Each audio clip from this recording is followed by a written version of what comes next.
नमस्कार मंडळी, नवीन एका इंटरेस्टिंग व्हिडिओमध्ये सर्वांचं मनापासून स्वागत आहे। मित्रांनो, महाराष्ट्र शासनाने 1 जुलै 2024 रोजी मुख्यमंत्री लाडकी बहीण योजना सुरू केली। मुख्यमंत्री लाडकी बहीण योजना ज्यावेळेस सुरू केली, ज्यावेळेस घोषणा केली, त्यावेळेस महाराष्ट्र शासनाने एक शासन परिपत्रक जाहीर केलं। या शासन निर्णयामध्ये मुख्यमंत्री लाडकी बहीण योजनेसाठी पात्र महिला कोण, अटी कोणत्या, नियम कोणते, कागदपत्र कोणते, अर्ज कोठे करावा याविषयी संपूर्ण सविस्तर माहिती दिली होती। परंतु काही दिवसानंतर मुख्यमंत्री लाडकी बहीण योजनेचे हे सर्व नियम बाद करण्यात आले आणि सरसकट तुम्हाला या योजनेचे पैसे मिळतील असे महाराष्ट्र शासनाने घोषित केले किंवा जाहीर केले। अशा परिस्थितीमध्ये आता सुद्धा 1500 रुपये किंवा काही लोकांना 3000 रुपये, काही लोकांना आता 4500 रुपये मिळणार आहेत। परंतु मित्रांनो, हे 4500 किंवा हे 3000 किंवा हे 1500 रुपये तुम्हाला कंटिन्यू मिळणार का? आयुष्यभर तुम्हाला हे मिळणार का? किंवा महाराष्ट्रामध्ये बीजेपी सरकार असणार आहे किंवा मुख्यमंत्री एकनाथ शिंदे यांचं सरकार जोपर्यंत आहे तोपर्यंत या योजनेचा लाभ मिळणार का, असा प्रश्न तुमच्या मनामध्ये असणार आहे। आपण या व्हिडिओमध्ये मुख्यमंत्री लाडकी बहीण योजनेचे पैसे हे निवडणुकीनंतर मिळणार का किंवा निवडणुकीपर्यंतच असणार का, किंवा निवडणुकीनंतर जर बीजेपी आणि शिवसेना यांचं सरकार जर आलं तरच हे पैसे मिळणार का, कोणत्या महिला पात्र होणार आहेत किंवा कोणत्या महिलांना पुढील वर्षामध्ये हे पैसे मिळणार आहेत, हे आपण लाईव्ह स्वरूपात बघणार आहोत। महाराष्ट्र शासनाने मुख्यमंत्री लाडकी बहीण योजनेची जी अधिकृत वेबसाईट घोषित केले किंवा जाहीर केले, त्या अधिकृत वेबसाईटवरती अनेक फॉर्म स्वीकारले, अनेक फॉर्म अप्रूव्हल सुद्धा झाले।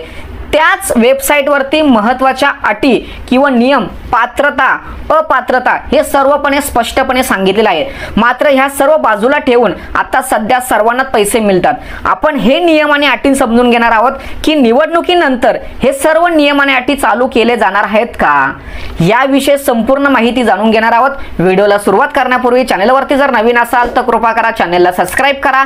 अशाच नवीन अपडेट या चॅनलवरती येत असतात। चला तर मित्रांनो, व्हिडिओला सुरुवात करू। तर मित्रांनो, मुख्यमंत्री लाडकी बहीण योजनेसाठी पात्र महिला कोणत्या ठरू शकतील, अपात्र कोण असणार आहेत याविषयी माहिती जाणून घेत असताना आपल्याला मुख्यमंत्री लाडकी बहीण योजनेच्या अधिकृत वेबसाईटवरती जायचं आहे आणि तो खाली स्क्रोल करायचा आहे। आपण लाईव्ह पद्धतीने त्यांचे जे नियम आहेत, जे अटी आहेत, जे अटी नियम पुढील निवडणुकीनंतर लागू केले जाणार आहेत। मित्रांनो, तुम्हाला एक सांगतो की 2015-16 या कालावधी मी ज्यावेळेस पीएम किसान योजना सुरू केली, त्या पीएम किसान योजनेच्या वेळेस सरसकट सर्वांना पैसे मिळत होते। जो फॉर्म भरत होता त्यांना पैसे, ज्याच्या नावावरती 7/12 आहे किंवा नाही हे बघितलं जात नव्हतं, किंवा त्याचं 7/12 मध्ये नाव आहे किंवा नाही हे सुद्धा बघितलं जात नव्हतं।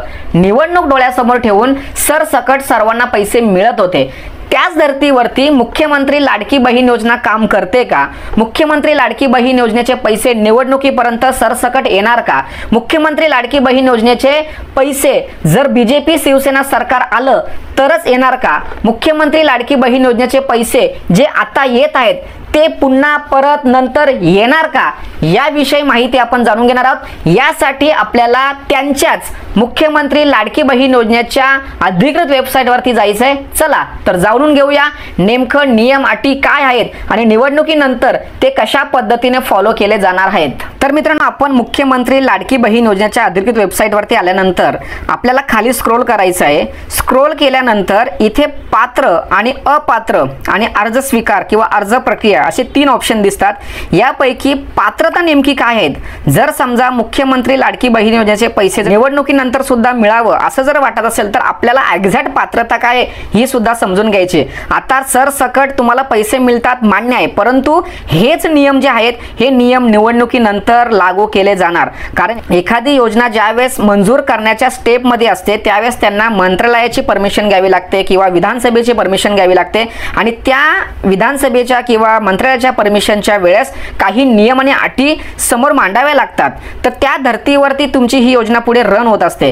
काही कालावधीमध्ये यामध्ये काही अंशा बदल केला जातो, काही चेंजेस होऊ शकतात, परंतु आता मुख्यमंत्री लाडकी बहीण योजनेच्या संदर्भात ज्या अटी पूर्णपणे बदल करण्यात आलेल्या आहेत त्याच अटी पुढे लागू केल्या जाणार आहेत। 5वा मुद्दा तुम्हाला दिसेल बघा, लाभार्थी कुटुंबाचे वार्षिक उत्पन्न 2.50 लाखापेक्षा जास्त नसावा।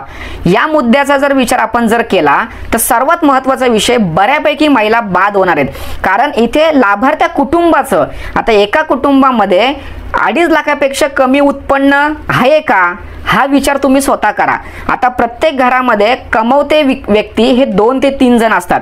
त्यांचं जर इन्कम सोर्स जर बघितलं 2.5 लाखापेक्षा जास्त असणार आहे. परंतु या योजनेचा मूळ गाभा काय आहे, मूळ तत्व काय आहे, लाभार्थी कुटुंबाचे वार्षिक उत्पन्न 2.50 पेक्षा कमी असावे. आता तुम्ही विचार करा, तुमच्या कुटुंबाचं उत्पन्न याच्यापेक्षा कमी आहे का? जर असेल तर तुम्ही लाभार्थी ठरू शकाल, पुन्हा तुम्हाला पुढे पैसे मिळतील. पण मात्र जर 2.5 लाखापेक्षा जर तुमचं उत्पन्न जर जास्त असतील तर तुम्हीच विचार करा, तुम्ही पुढे लाभार्थी ठरू शकता का? 100% तुम्ही बाद होणार आहेत. कारण मित्रांनो, इथे त्यांनी तसं पूर्णपणे त्यांच्या वेबसाईटवरती त्यांनी सांगितलं की पात्र कोण असू शकतात. सध्या तुम्ही सांगाल का आता आम्हाला पैसे मिळतात असं कसं काय बा? एक लक्षात ठेवा, ते काही अंशी हे नियम बदललेले आहेत, पण कंटिन्यू त्या नियमाच्या आधारे जाता येणार नाही. शासनाला याच नियमाच्या आधारे पुढे जावं लागणार आहे. त्यामुळे तुम्ही विचार करा की तुम्ही या योजनेसाठी पात्र ठरणार किंवा नाही.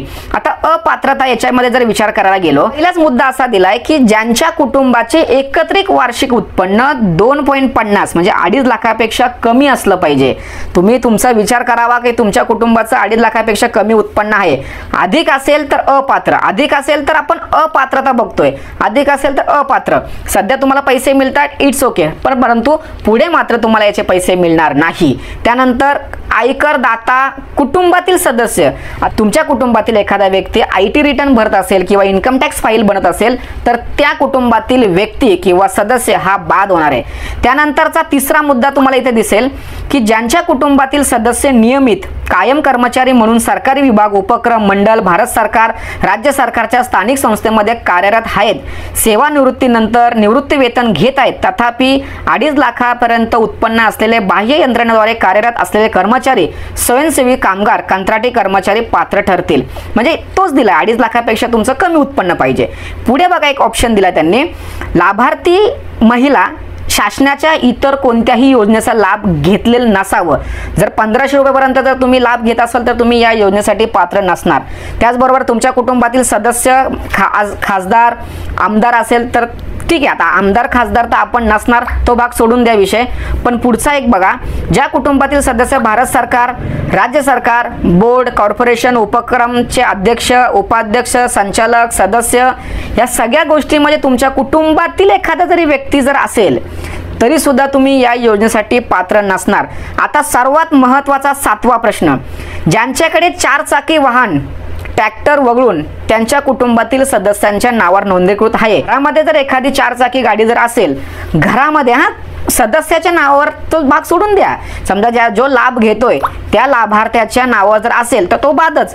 पण पूर्ण कुटुंब, आता पूर्ण कुटुंब म्हणजे काय तर एक रेशन कार्ड, एका रेशन कार्ड मध्ये जर कोणाच्याही नावावर जर 4 चाकी गाडी असेल तर तो व्यक्ती बाद. सर्वात महत्त्वाचा, त्या कुटुंबातील कोणताही व्यक्ती कोणाचा तरी अध्यक्ष, उपाध्यक्ष, संचालक, सदस्य असेल तरी सुद्धा बाद. जर एवढे जर नियम या ठिकाणी आहेत तर तुम्ही स्वतः विचार करा, तुम्ही या योजनेसाठी पात्र असणार आहेत का?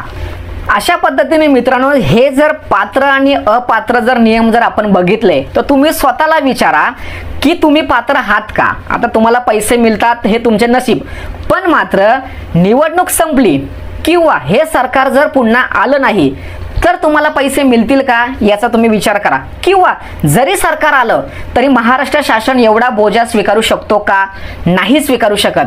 कारण मित्रांनो, हे जर नियम जर असतील, आता एक विचार करा, जर मुख्यमंत्री लाडकी बहीण योजना जी आहे ही सरसकट तुम्हाला लागू केली, पण अनेक अशा योजना आहेत की त्या सुद्धा योजना सर्वसामान्य लोकांना का खुली करून देत नाही, त्याच्या माध्यमातून सुद्धा पैसे का मिळू शकत नाही, हा सुद्धा तितकाच महत्त्वाचा प्रश्न आहे. त्यामुळे मित्रांनो, तुम्ही विचार करा की नंतर आयुष्यभर हे तुम्हाला पैसे मिळणार का?